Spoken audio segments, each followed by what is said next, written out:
It's a real pleasure to welcome Neel Kashkari back to Eau Claire after 5 years. As you know, Neel has been president of the Federal Reserve Bank of Minneapolis for the last 6 years almost. In that role, he's been involved in the formulation of macroeconomic policies at the very highest level during the COVID pandemic. Quickly, I'd also like to thank people at the Federal Reserve System for helping to arrange this event and making this smooth. Before Neel joined the Fed, he packed several remarkable careers into just a handful of years. We could easily talk for an hour about how he got here, but that's not why we're here. But Neel is still a young guy, so he's got a lot of career left. But someday when he sits down and writes his memoirs, he's going to have a lot of really good stories to tell. Neel worked for several years as an aerospace engineer with NASA and got an MBA degree from Wharton School at University of Pennsylvania. With his MBA in hand, he worked as an investment banker at Goldman Sachs for several years. Connections there led him to the U.S. Department of the Treasury, where after a few years, he was an assistant secretary of Treasury, and he oversaw the Troubled Assets Relief Program, TARP, which was the big bank bailout program in the Great Recession. After working at Treasury, Neel moved to PIMCO, one of the world's largest investment firms, and led their equities division for several years. And after that, he came to the Minneapolis Fed. With all this experience and with his deep insights, Neel is going to be able to give us lots of good ideas about where the economy stands today and where the economy might be headed in the future here. Neel, before we take questions, would you like to say a few words? Sure. Thank you. Thank you, Wayne. Thank you for having me. It's great to be back with all of you. And by the way, it's great to be back in person. You know, I've been doing these via Zoom for the last 18 months, and so it's really nice to be here with all of you live. Let me just start for a second and just quick reminder why I'm here. 105 or 106 years ago, Congress created the Federal Reserve System, the nation's central bank, and they wanted it to be distributed around the country so that all the regions of our country had a voice in the policy process. So they created 12 independent Federal Reserve banks, the 9th of which is the Minneapolis Fed. And our job is to represent this region. That's Minnesota, North and South Dakota, Montana, the Upper Peninsula of Michigan, and northwestern Wisconsin. So a big part of our jobs are to know what's happening across our regional economy.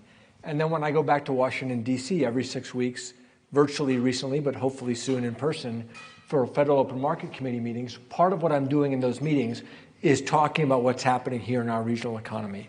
So these meetings like we're having today are a great opportunity for me to hear from you about what you're seeing, what you're experiencing on the ground. We had a small meeting, some of us before this town hall, visiting with local businesses just to hear directly what are they experiencing. So the more direct you are with me in your questions and in your comments, the more I'm going to take away from this. So please don't hold back. I really appreciate it.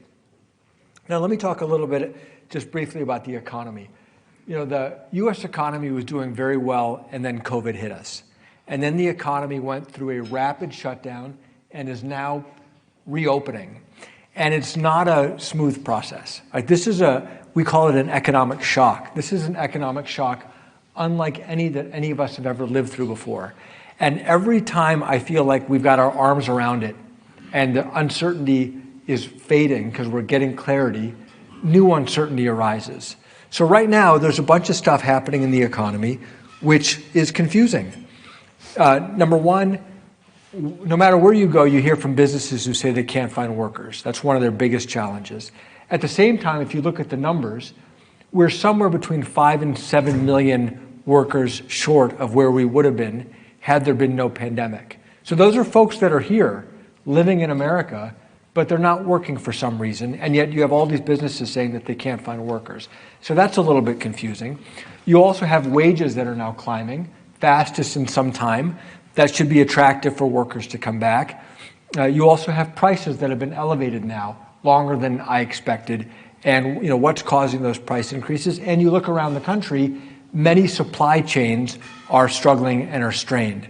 A year ago, now it's complicated because a year ago when you went to the grocery store, you couldn't get toilet paper. Now, I was in the grocery store this week, the shelves are full of toilet paper. You saw lumber prices skyrocket. Lumber prices are still elevated, but they've come way down from where they were. So how long is it going to take these shortages and these kinks to get worked out? We don't know. So right now there's a lot of uncertainty on all of these dimensions. So I want to just share with you some of what I'm focused on. I think the next few quarters are going to be very important. So the next 3, 6 months, 9 months, to giving us clarity on where the economy is headed and what's the outlook for wages, what's the outlook for inflation, what's the outlook for economic growth. So first topic is supply and demand. Some people are saying the U.S. economy is going through a tremendous demand shock. Other people say, no, it's a tremendous supply shock, which is right. So what does the demand shock mean? It means that Congress was very aggressive and very generous, and I applaud them for that, in trying to support businesses and families to get through COVID. They put out a lot of money into the economy. Actually, they put out way more money than people's lost income. So they more than replaced everybody's lost income. And so some people say, well, look, that means that there's this huge excess demand in the economy. It's not because supply chains can't keep up. It's because we're pushing the economy much harder than is possible. That's the demand shock story. The supply shock story is different. The supply shock story is, no, this is about supply chains that are disrupted because of the pandemic. Not just in America, but in Asia. Factories have been shut down because of COVID. China's had to re-shut down parts of their economy. This is what's causing these problems that we're seeing. So which is right? My view is that there's truth to both of these stories, but whichever one you believe, they both should be temporary. Right? If it's excess demand because Congress gave a lot of money to families and to small businesses, we can map that out. We know how much money they put out there. We know where that money is, and we can forecast how quickly it's going to be spent. The excess demand is very soon going to be a drag on economic growth as that money works its way through the economy. So if it's a demand story, unless Congress passes some massive new spending package that's not paid for, then the demand story should be temporary. If it's a supply story, which is supply shock, COVID, disrupting supply chains, those also should get worked out. As I mentioned, you can now get toilet paper. As I mentioned, lumber prices have fallen back down to earth. Some sectors are going to take longer than others, but whether it's a supply story or a demand story, they both should be temporary, which gives me some confidence that the high prices that we're seeing, the increasing inflation should not be sustained over a long period of time, and they should reach some type of equilibrium in the next few quarters. But so, what could be wrong with this view? Obviously, if there's some massive new spending package that's not paid for, that could change this analysis. If labor supply does not come back online, that could change this. And of course, if there's some new wave of COVID, that could also affect this. So let me just talk about COVID for a few minutes, because we've said for a long time that what happens with the virus is going to determine what happens with the economy, and I think that's still true today. So there's good news, but there's also news that's going to take time. The good news is vaccines work, right? The health outcomes for those who are vaccinated is very, very good. The difficult part is the pandemic is turning into an endemic. What does that mean? That means we all have to learn to live with COVID. If you look at other countries that have even higher vaccination rates than we have in America, take the UK, the COVID is still spreading like crazy through their society. So why is that if they're so highly vaccinated? Because vaccine effectiveness is wearing off over time, because people who've had COVID can get it again. It turns out that having COVID does not provide durable immunity. And so this is turning more into like a flu that we learn to live with. Like, we've never achieved herd immunity in the flu. It doesn't seem like we're going to achieve herd immunity for COVID. But again, the good news is if we're vaccinated, the health outcomes are now becoming like flu. I've seen some studies that say for those who are vaccinated, the health risk of COVID is similar to other risks that we tolerate every day in society, whether it's car accidents or it's flu or other things. But this is a big psychological challenge now, because for 18 months or almost 2 years, we've been listening to health experts appropriately warn us, take COVID seriously.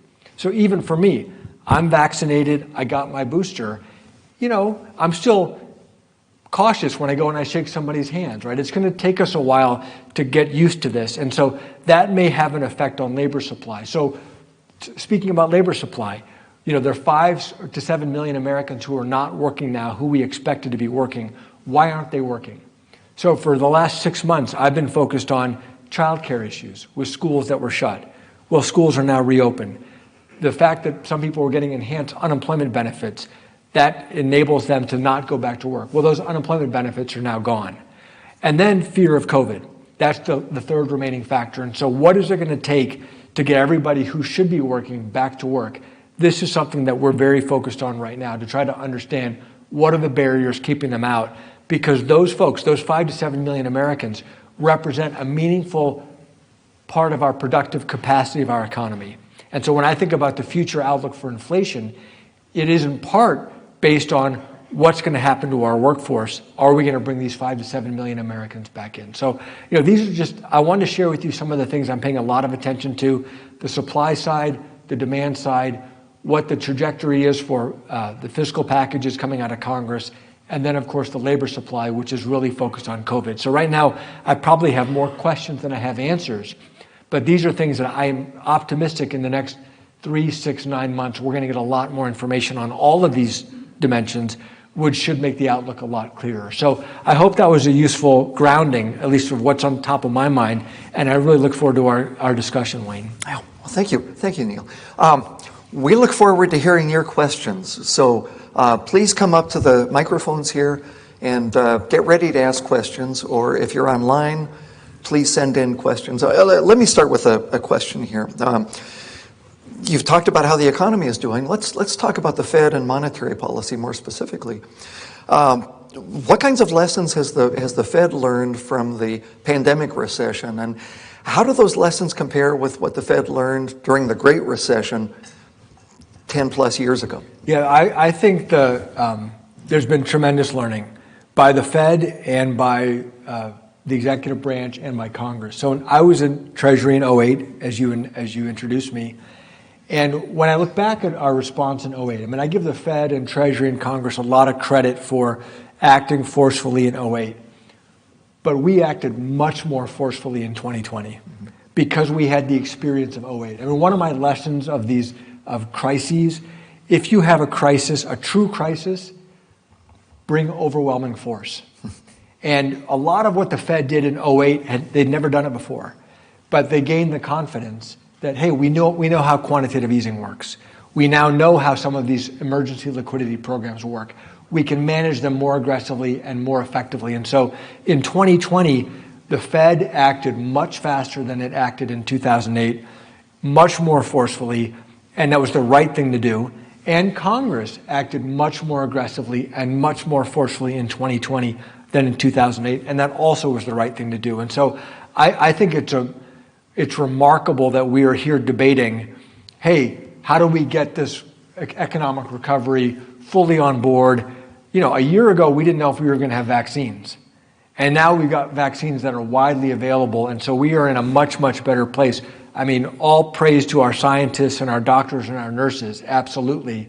But I also give our economic policymakers a lot of credit for having benefited from the lessons of 2008. Yeah, very good, very good. When people talk about the Fed's policies, they often refer to the Fed's dual mandate. Could you explain to people in the audience here what that means, the dual mandate? Sure. Congress created the Federal Reserve, and Congress gave the Federal Reserve our goals. We always talk about our dual mandate. So one goal is stable prices. Well, think about, we define that as 2% inflation on average over time. Think about an economy that's not overheating. Think about an economy that's not limping along, kind of a steady growth scenario. And maximum employment. as many Americans as possible gainfully employed and contributing to our economy. Now, we typically think of these two goals as sides of a seesaw. As the economy gets stronger, employers have to compete to find workers, the unemployment rate goes down, wages go up, that leads to inflation. And so what the Fed is doing typically is moving interest rates up and down to try to bring balance to the seesaw between the labor market and the overall economy. So now we have a situation where you have high inflation related to the COVID pandemic and the shutdown, but you also have a lot of Americans who are not working. So we're getting these mixed signals out of the economy, and we're trying to figure out, wait, what does the steady state really look like? Are some of these high prices that we're seeing, are they temporary in nature? That's what I tend to think that they are. But let's look at all the measures and try to figure this out. Okay. You mentioned the second part of the dual mandate has to do with the Fed trying to promote maximum employment.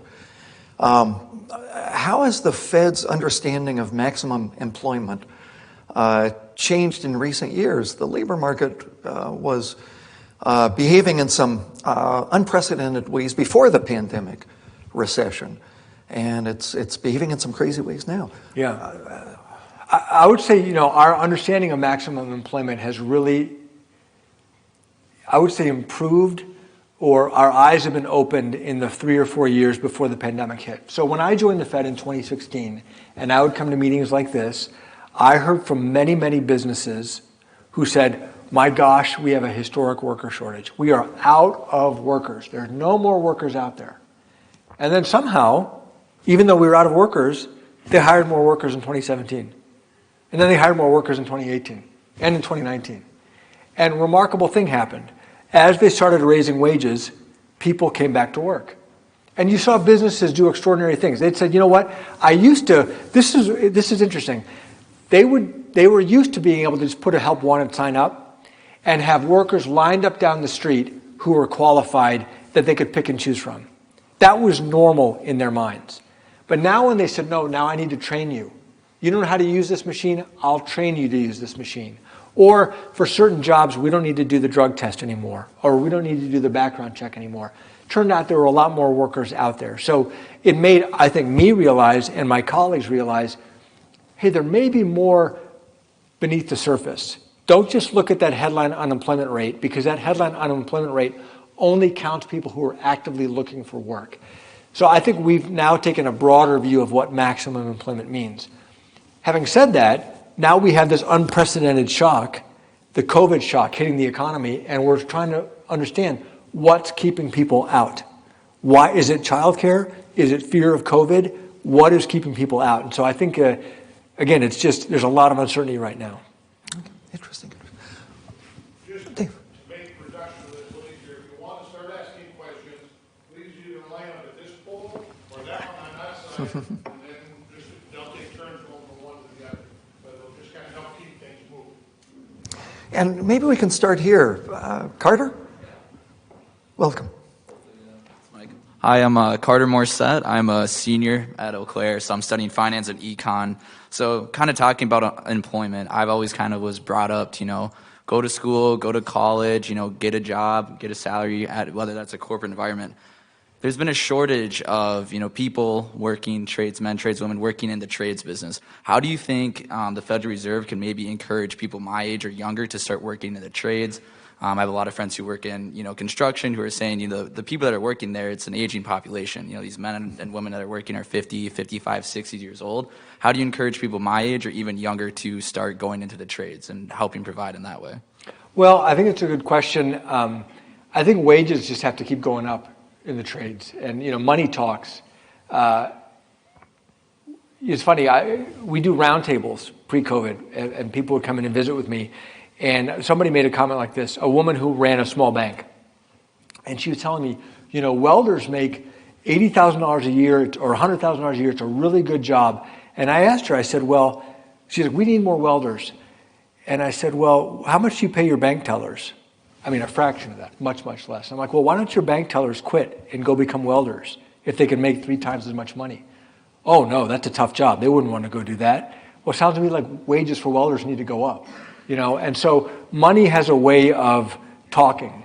And I can talk all I want, but until wages go up, until it makes it appealing, I don't think people are going to switch. I mean, I was in the Upper Peninsula in Michigan a few years ago, and I was touring a community college. And I asked the president of the community college, she was giving me the tour. I said, Madam President, everywhere I go, they say we need more welders. Why don't you train more welders? She said, we tried. We doubled our lab. We hired more professors. We didn't get any more students.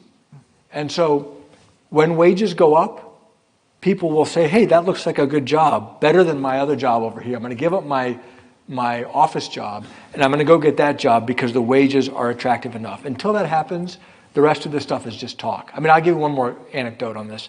I was in North Dakota, and somebody told me that we've had a 35-year shortage of diesel mechanics.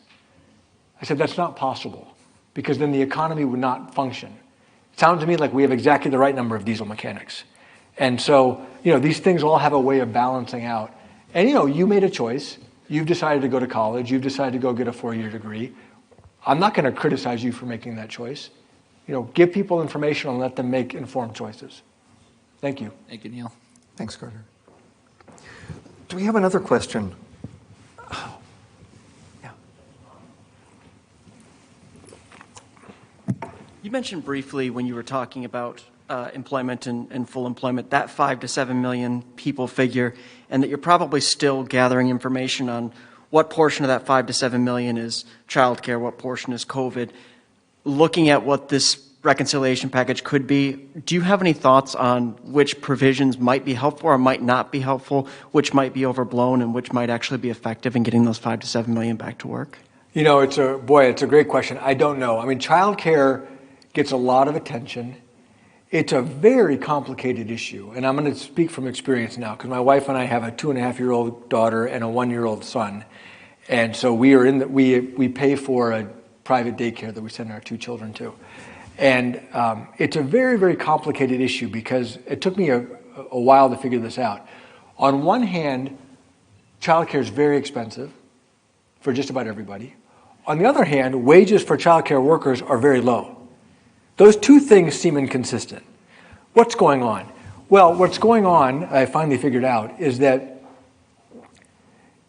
this is going to sound provocative. So just, indulge me for a moment.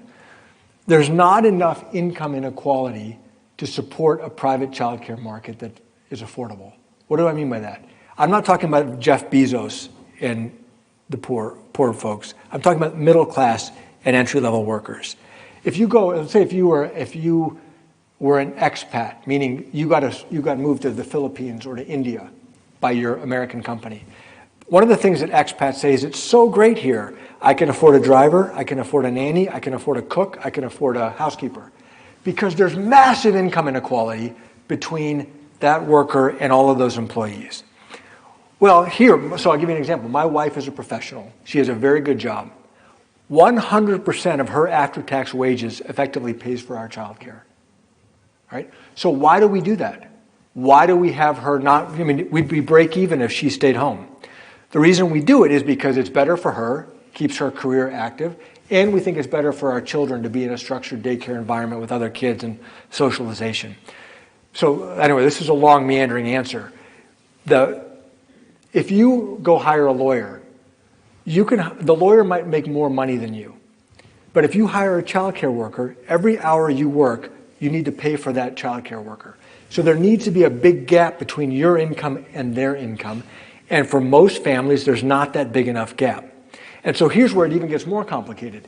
If my wife gave up her job to stay home with our children, the accountants would say she left the labor force.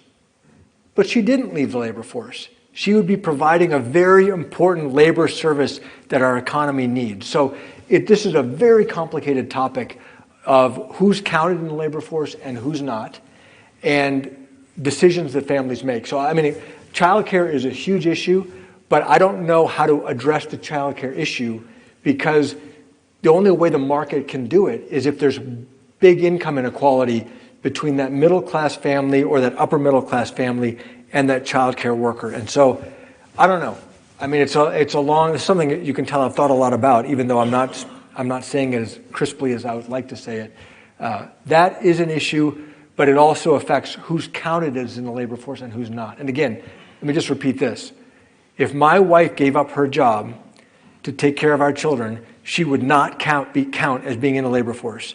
But we all know she would absolutely be in the labor force, providing a very important service to our family and to our economy. So it's a complicated topic. Yeah, thank you. Do we have another question here? Over there. Oh, yeah, okay, yes. So this is a question from Chuck, who is online. So anyone listening online, please give us questions. So Chuck asks, please comment on the durability of wage increases and possible positive impacts of people earning more for work.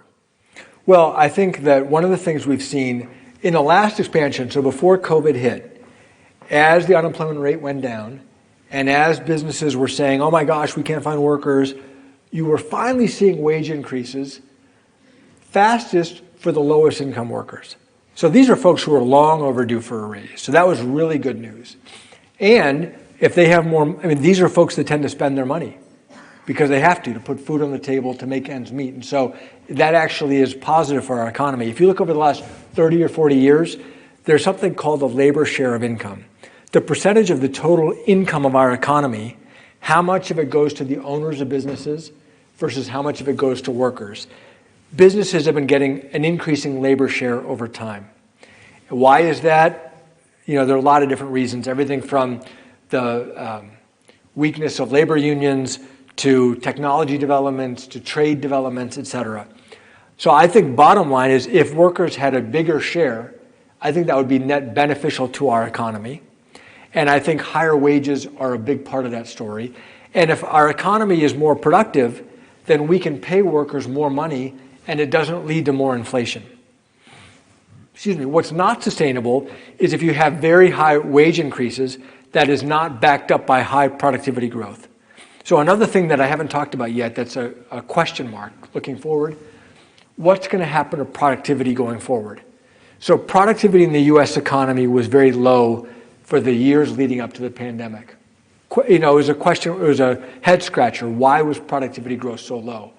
Well, maybe the pandemic, who knows? Maybe it'll end up being a productivity booster because now we're all better at using video technology, and maybe we'll be more efficient in how we travel and how we engage with colleagues.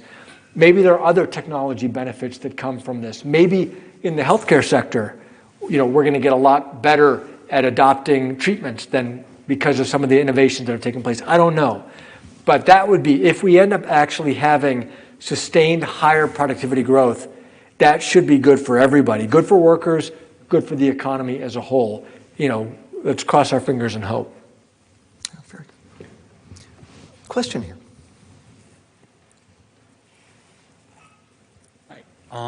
So we've talked a little bit about the labor supply, and I wanted to ask about your other side of the coin.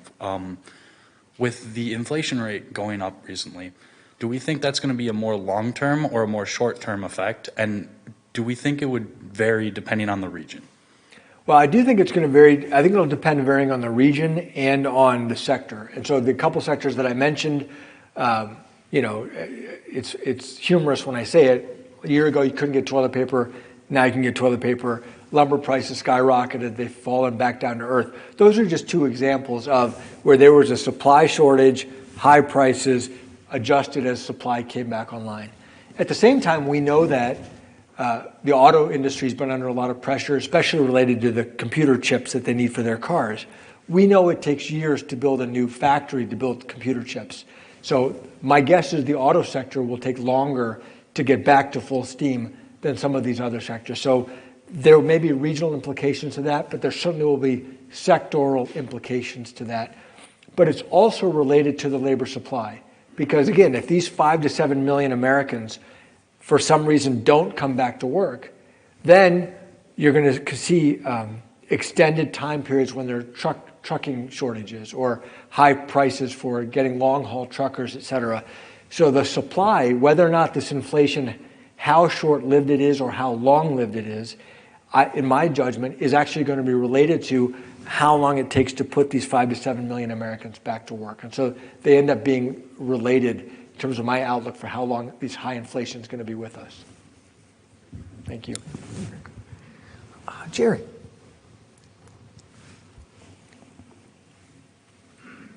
Here's a tough one for you.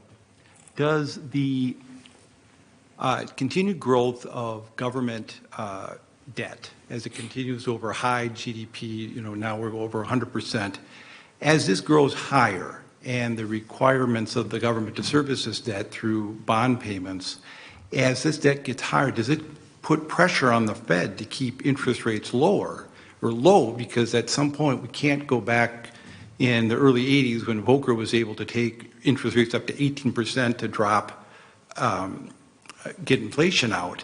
If you have a government debt having trillions and trillions of a corpus of debt out there, there will be a significant amount of pressure, I would think, on the Fed to keep rates low to allow them to be able to service this debt. Is the Fed at all concerned about that? That's not our, I'll just say it this way, that's not our job is not to be concerned about the government funding itself. That is the Treasury's job and Congress's job in the executive branch. Our job is to achieve our dual mandate. So right now, you have government is able to borrow at very low rates. If that were to change, then that's on the Fed, that's on the Treasury, and that's on Congress to deal with how they fund themselves. If a central bank said we're going to keep rates artificially low to support the fiscal spending of the executive branch, and if the executive branch then spends too much money, that tends to lead to inflation. So then the Fed would be giving up on our mandate of achieving maximum employment to do a favor to the executive branch. I don't know anybody at the Federal Reserve who's on board with that. I mean, we take our independence very seriously.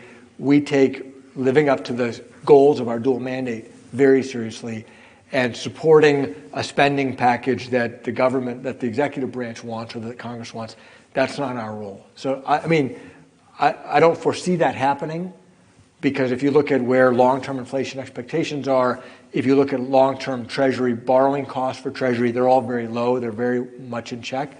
But if something were to change, I have great confidence that the Federal Reserve would respond appropriately to meet our dual mandate, regardless of what that means for Treasury or the executive branch funding themselves. Thanks. Yes. Yes, please. Yeah, thank you.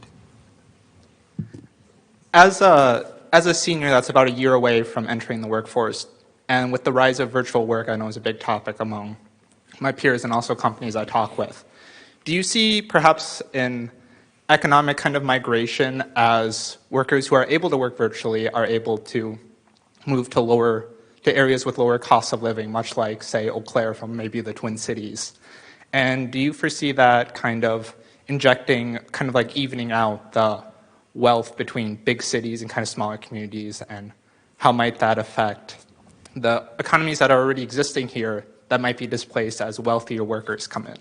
Well, thanks for raising that. By the way, that's also another possible source of productivity growth from this pandemic. Like all of a sudden most people knew it, but I think we know it better now, how important broadband is for our economy, how important it is, if it can enable workers to have a more affordable cost place to live, great for them, great for those communities. It supports healthcare, it supports education. I mean, it's really foundational for our economy. So that also could be a source of productivity growth as well. So I do think that there are going to be shifts of people around. Is it going to be as dramatic as it might be? I don't know. Sometimes these things don't end up being revolutionary, but they are evolutionary in a very positive way. So I'm optimistic. I would just say, you didn't ask me for any advice, but I'll just say to you, to young people, as appealing as working from home you might think it is, it's really important for you to get to know your colleagues and to get mentorship and advice in person from coworkers. And so I would tell you, when you're starting out your career, you want to be with other people. So don't, as tempting as it might be to just sit in your apartment, I would urge you not to do that. Yeah, thank you. A question over here.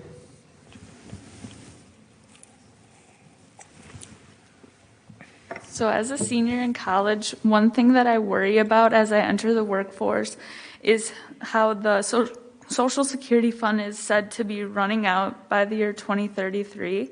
How can my generation prepare, and how has the Fed analyzed the situation? Well, a lot of the programs that we have like that, so let's take Social Security, they are funded by current workers paying for current retirees. And what does that mean? Why is that important? That's important because we are having fewer children than prior generations.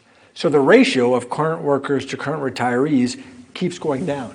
And we can do the math. I mean, this is literally arithmetic. It keeps going down, down, down. So what does that mean? That means that those programs, if nothing changes, those programs are going to go into the red and become insolvent. What are the solutions? You can raise taxes, you can cut benefits, or you can turn to immigration, legal immigration as a way to feed the economy, feed our economic growth.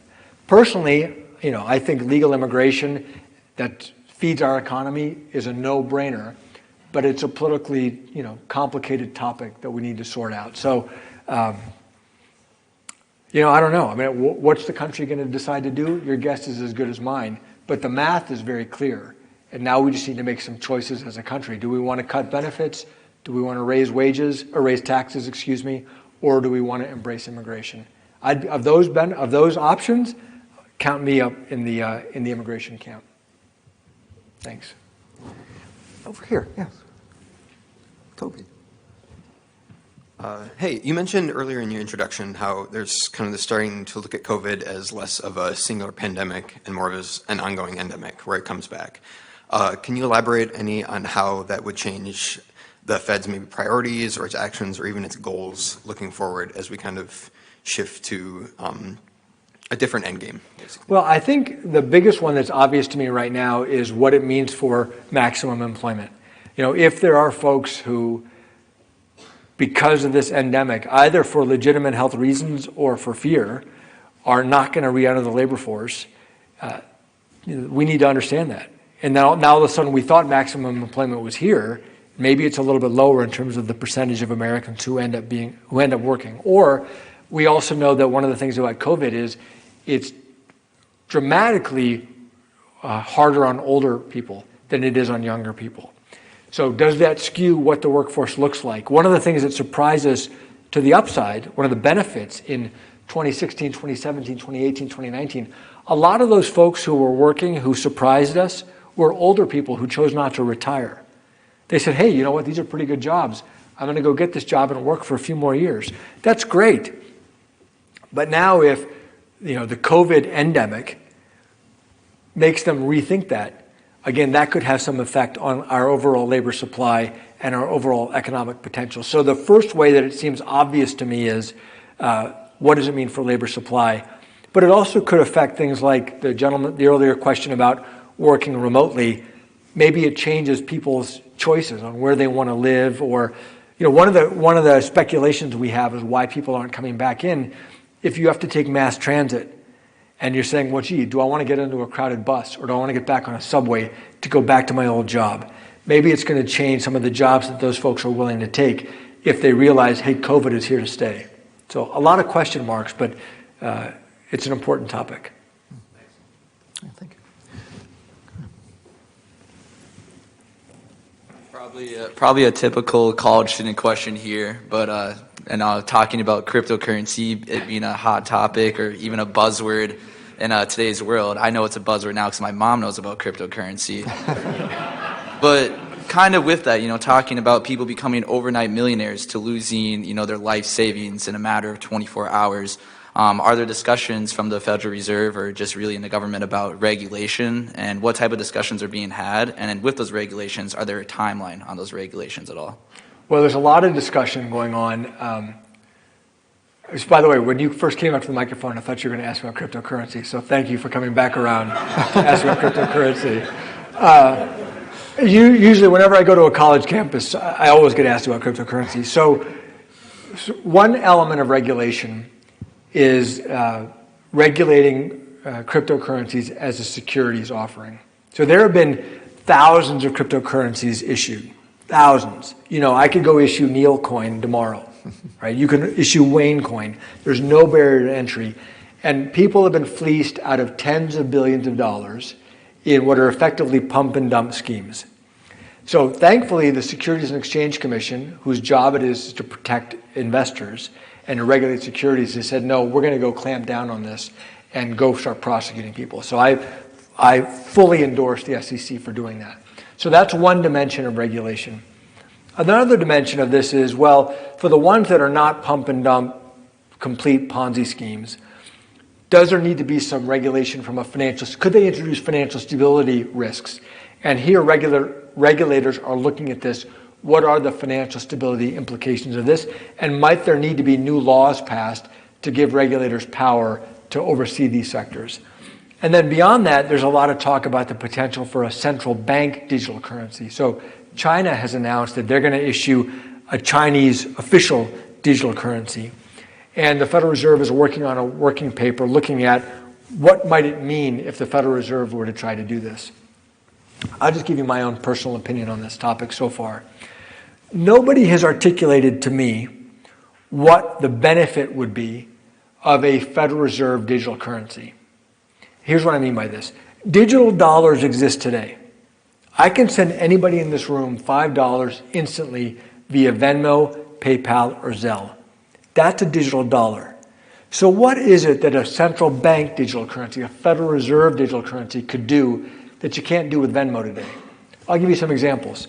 Number one, the Federal Reserve in theory could impose negative interest rates on your account. We can't do that today. By the way, that sounds lousy as a consumer. Number two, in theory, the Treasury could tax your account directly. Can't do that today. By the way, that also sounds lousy as a consumer.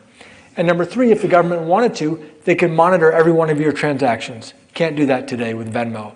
By the way, that also sounds lousy as a consumer. So what is the benefit?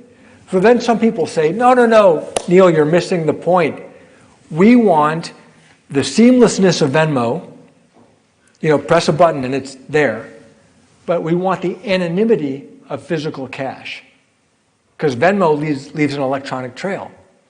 Well, I don't know any government in the world that is going to sign up to the seamlessness of Venmo and the anonymity of physical cash. So whatever this magical new crypto central bank digital currency is, it needs to be better for consumers and the government. Now, not if you're in China. China can say, well, this is better for the government, it's lousier for our consumers, and you just take it. But in America, it's actually got to be better for consumers. And so I'm not ruling out the possibility that there's something useful that could come out of this. I've yet to hear anybody articulate what it is. So more to come. Thank you again. Yeah, thanks, Gregor. Yes. So another question from online, and this is from Anne. Given what you said earlier about the next 3, 6, 9 months being key to get clarity on the economic outlook, have you changed your view on monetary policy and when the Fed might have to move on rates? Anne, did she identify herself from Reuters, I'm guessing?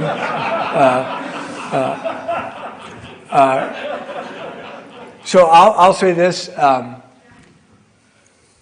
keeping an open mind about the stance on monetary policy. The big policy change that we just announced at our meeting last week was that we were going to begin tapering our quantitative easing program. So our traditional interest rate or monetary policy tool is to move interest rates up and down. And typically we move what's called the federal funds rate up and down. This is a rate that banks charge each other overnight. Well, who cares about an overnight interest rate? The reason that works is because that has an effect on longer term interest rates. And once we cut interest rates to zero, the question was, are you out of ammunition? The answer is no, because by doing quantitative easing, we can more directly push down long-term interest rates. So now we've said, hey, let's start to taper that quantitative easing program, probably over the next 6 to 9 months, let that thing slowly work its way back to normal. And then we would consider when is it appropriate to start raising that traditional federal funds rate up and down. So I have not made any decisions about where my stance is on that, but the things that I'm focused on are the things that I talked about earlier today. The labor market, supply chains, what's happening with COVID, to give a lot more clarity. And then at that point, by the way, the taper of quantitative easing should be well underway when we have more information to give me more insight into where the federal funds rate should go. Very good. I have a question here.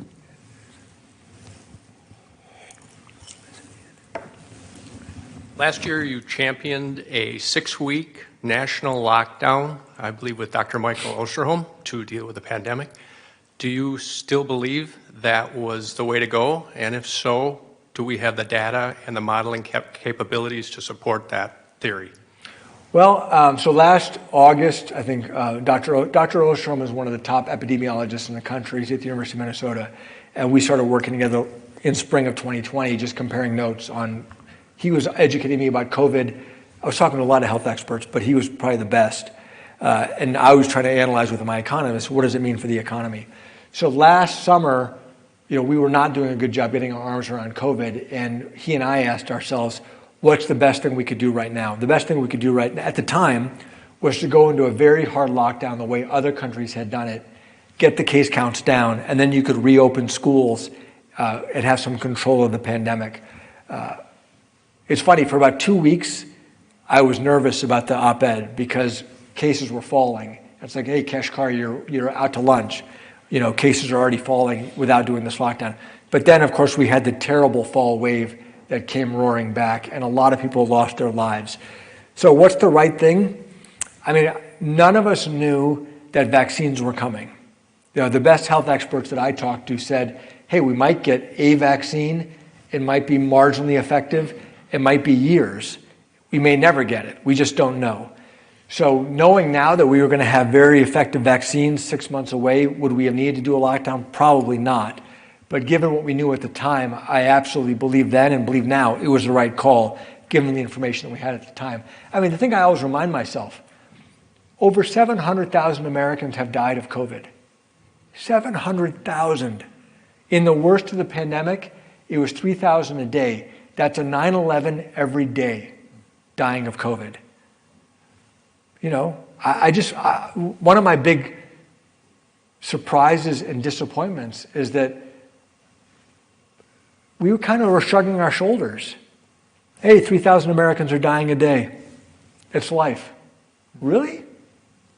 But that's, it seemed to be the overall message in some cases we were portraying. And so, I think protecting the lives of fellow Americans is worth a lot.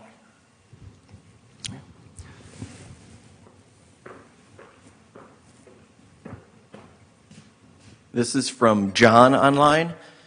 Typically, post-recessions, any government stimulus was saved versus spent. Currently, there are a lot of stimulus funds sitting in bank accounts. Do you think these funds will be spent, or will households save the money? Well, it's right now, the latest estimate that I saw says that there's about $2.4 trillion of excess savings beyond what people were saving before the pandemic. So what is that? Some of that is money that the government allocated to lower income families and to small business owners to help them get through the pandemic. A lot of that are well-to-do people who were not traveling and not spending on services that they used to spend on. And so their savings account went way up as a result of that. So now the question is, how quickly is that money going to get spent down? Now, we know a lot of folks paid off bank debt that they had, maybe put the money down in their house, paid off student loans, paid off credit card bills. What is their spending going to be like going forward? So if you think about it, their savings rate went way up. It has now fallen back down around 7-ish%, back down to levels roughly where it was pre-pandemic. It actually is going to have to go below that to spend down that extra savings. Is it going to go below that? I don't know. And how quickly is that going to happen? We know that lower income folks are going to need to work to put food on the table, to make ends meet. Are the well-to-do people going to spend that extra savings? I don't know. And so this is another source of great uncertainty right now is what are people going to do? I'll give you just a simple example. Pre-pandemic and pre-children, let's say my wife and I would go out to dinner twice a week. Then you go into the pandemic and you're eating at home every day. Are we going to go out 4 times a week now to make up for those lost visits? Probably not. Or, again, our children prevent this from happening at all. Would we be going out twice a week to go back to our old patterns? So what are these spending patterns going to be going forward? There's just big uncertainty right now for everybody. Question here. Hello, my name is Z. I'm a sophomore at the university, and you talked a lot about the labor force and how people are unwilling to work now with the rise of COVID and everything. So to like improve that, we could, my question is that whether we can talk more about financial literacy in like high schools or college. So would that make it like a better labor force for the future? I think, well, yes. I mean, setting COVID aside, I think more financial literacy for all of our population, help people make better, better choices with their own money so they have fewer surprises. I think that would be resoundingly better for our economy, for our society as a whole. People, when I go to visit college students or high school students, they'll all often ask, how should I think about where to go to college? How should I think about what to major? I mean, one of the things is just giving young people as much information as possible so they can make informed choices about, does it make sense to take on this debt? Am I likely going to be able to pay off this debt if I go and major in this field or in that field? And so I think the more informed our population is, the more informed and financially literate our young people are, better for them, but better for our economy as a whole. True in COVID, true before COVID, it's going to be true after COVID too. Thank you. I have a question. You've become a very ardent advocate for racial and social equity. Could you tell us some more about how your thinking has evolved on this matter and what the Fed might be able to do in this dimension? Yeah, well, this is a very complicated topic. When I first got back to the labor market for a second, so when I first got to the Fed and I heard from all these businesses who said, we can't find workers, then I would go into low-income communities and they'd say, we can't find jobs. Well, what's going on here? Why is there this big disconnect? And I realized, hey, these groups aren't, in some cases they're not connected. In other cases, they can help each other. And so maybe we ought to be a little more broad in our thinking about workforce and the economy and who's able to contribute and who wants to contribute. So that led me, with my colleagues at the Minneapolis Fed, to launch a research center called the Opportunity and Inclusive Growth Institute that's trying to do research on these topics to figure out what is keeping some people out, whether it's structural barriers or it's racism or whatever it is. What are the barriers keeping people out of participating in our economy? And then, last year in Minneapolis, George Floyd was murdered, not far from our bank, maybe a mile or two from our bank. And that was a heck of a shock, for our community, for the country as a whole. And I called up my colleague so I asked my colleagues at the bank, at the Minneapolis Fed, what role can we play? What can we do? And then I reached out to my colleague at the Atlanta Fed, Raphael Bostic, and I said, hey, maybe our two banks could do something together. Because Atlanta is also an epicenter of many of these issues, just as much as Minneapolis is. And then before we knew it, all 12 Federal Reserve banks were partnering on a series on racism in the economy and the structural role that race is playing in keeping people out. And so, there are some things we can do by really achieving maximum employment. That's something the Fed can try to control. There's some things we can do in terms of how we run our own organization and how we hire people to make sure we look like the communities that we're charged to serve. And there's some things that are outside of our control, but through our research, we might be able to shine a light on them. And so I think that there's a lot of different components to what role we can play, but we have a role to play. And I think people across the Federal Reserve recognize that and want to do our part. Yeah, that's great. We have a question here. How big of a threat do you see the population stabilization that we're kind of seeing with lower birth rates and maybe lessened immigration being a drag on economic growth in the long term? And kind of as a combination with that question, how important of a priority should it be for the government to try and either increase immigration or increase the amount of children that folks are having, if that's the case?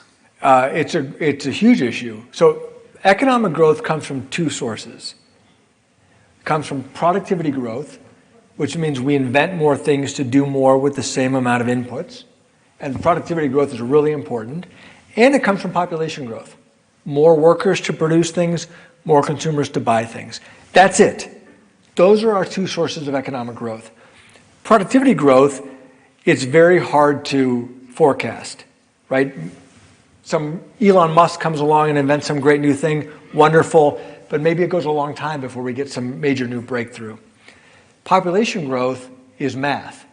And if you look around the Western world, in advanced economies, all of their populations are growing more slowly. And Japan is the worst example of this. Japan culturally has not been welcoming to immigrants, so they have been trying to subsidize fertility. All right, let me tell you, it does not work. All right, or if it does work, it takes 20 years to grow a new worker. But it's really, really difficult. All right, trying to pay people to have more children is it's a very difficult proposition. And so, to me, as a country, we have a choice. Do we want a growing economy or not? It's that foundational. It's that fundamental. And the only answer is immigration. The good news is, we're not perfect at immigration. We're not perfect at our societies are not perfect. We're just better at this than anybody else. My parents were immigrants from India. Here I am, born in Ohio, get to be a Federal Reserve Bank president, the son of immigrants. This is a remarkable country. My wife is an immigrant. This is a remarkable country. We're not perfect, but we're better at this than anybody else.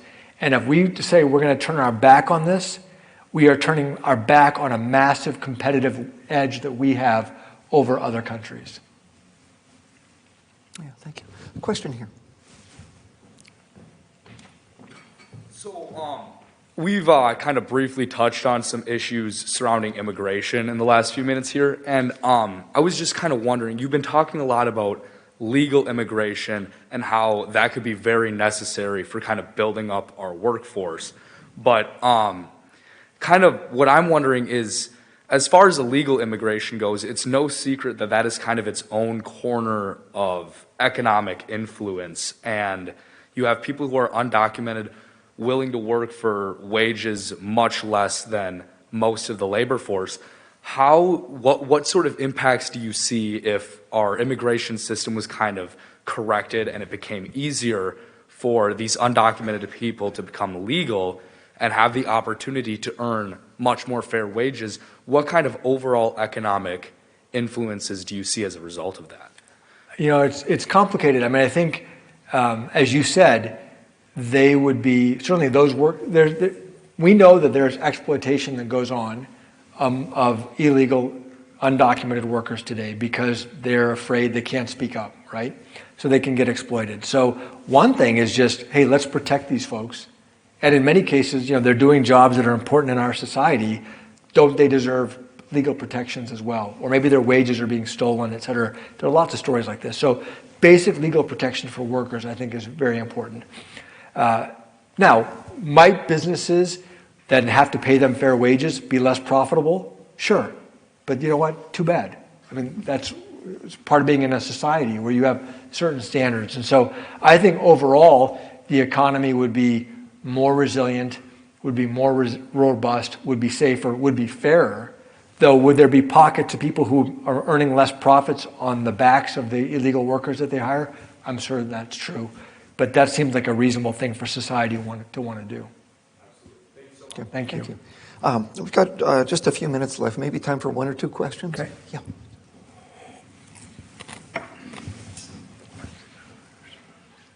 Aaron Libner, Cooley Tech. So 2020 was one of the most record-breaking years where they had more cybersecurity attacks than the previous 15 years combined.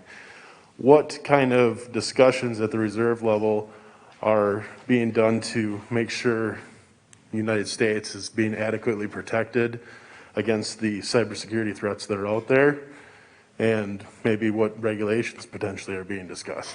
Well, I'd say two dimensions come to mind right away. First of all, one of the things the Federal Reserve does that we haven't talked about today is we supervise a lot of financial institutions, some community banks, but also very large financial institutions.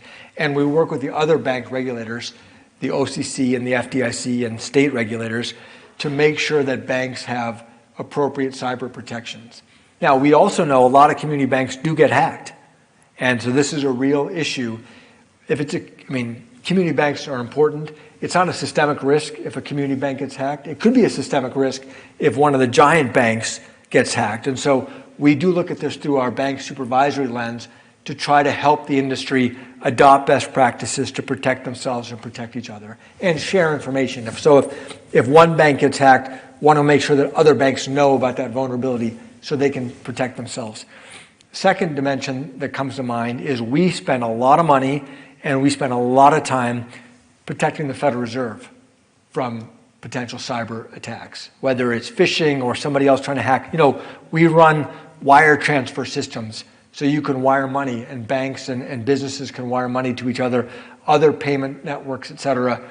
Making sure that the Federal Reserve is protected is also paramount importance to us. So that's a second dimension that we spend a lot of time on, making sure that we are secure and robust, because the Federal Reserve in many ways represents the backbone of the U.S. economy. And so I'm sure there are other dimensions as well, but those are two things that we spend a lot of time on. Time for maybe one more quick question. Thank you. My name's Andrew. I'm a third-year student at UW-Eau Claire. And my question is about, you said that the next few quarters are going to be pretty critical in determining what happens after this. Do you see that if the labor force doesn't return to where we need it, that magnitude of downturn would be very great or small? I think if the labor force does not return, then that's going to give me more concern that the high inflation readings that we've been seeing may be sustained, because that means, hey, we're already maybe we're close to our economy's potential and we're trying to push it beyond the potential, and that's why you're seeing high inflation. And that maybe economic growth is going to be a little bit smaller than we otherwise had thought. I don't think it means we're going to be in a downturn, but it may not be as robust an upturn as we would like it to be. But we'll see. This pandemic has had new surprises at every turn, and I'll be surprised if there's no new surprise in the next 6 to 9 months. Thank you. Neel, thank you very much for providing your insights here. I wish we could keep talking much longer. I'm sure that everybody would love that, but we have opportunity costs. Thank you very much, and thanks very much to everybody who has attended here, both in person and online. This has been a great event. Thanks for having me. I really appreciate it.